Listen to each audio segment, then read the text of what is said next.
Ezra and Nehemiah. Ezra 1:10, Nehemiah 1 through 13. The book of Ezra opens with the fulfillment of Jeremiah's prophecy. After 70 years of exile, the Jews would return to their homeland. In 539 BC, the great Babylonian Empire had fallen to Persia. God worked in the heart of the king of Persia, causing him to decree that the Jews could return to Jerusalem and rebuild their temple. 2 Chronicles 36:22 through 23. But by this time, many exiles had laid down new roots in these foreign lands and chose to stay where they were. Still, thousands of Jews were determined to make the trek hundreds of miles to go to Judea and start over yet again. Under the leadership of Zerubbabel and Joshua the high priest, the people laid a new foundation to rebuild the temple in Jerusalem that the Babylonians had razed. Ezra 3:10. However, not everyone was happy with this new building project. Some of the people already living in the land bribed officials and threatened the builders, so much so that construction stopped. God sent the prophets, Haggai and Zechariah, to call the people to renew their resolve to complete the temple. Ezra 5:1. With the prophets urging, rebuilding resumed. And in 516 BC, 70 years after its destruction, a new temple was built, the visible sign that God was with his people. Ezra 6:14. The narrative in the book of Ezra then fast forwards about 6 decades.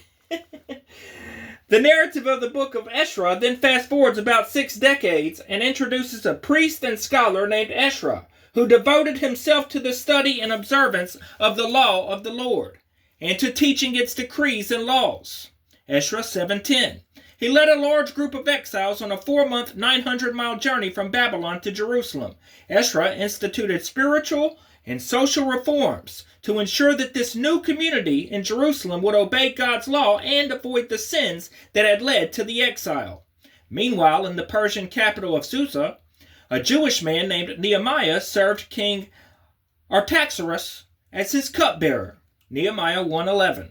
Being a cupbearer to the king meant holding an influential position as a confidant to the king.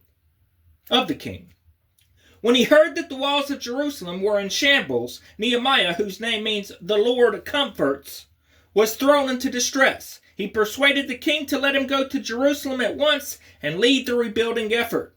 Just like when the temple was being rebuilt, the construction of the city walls was met with opposition.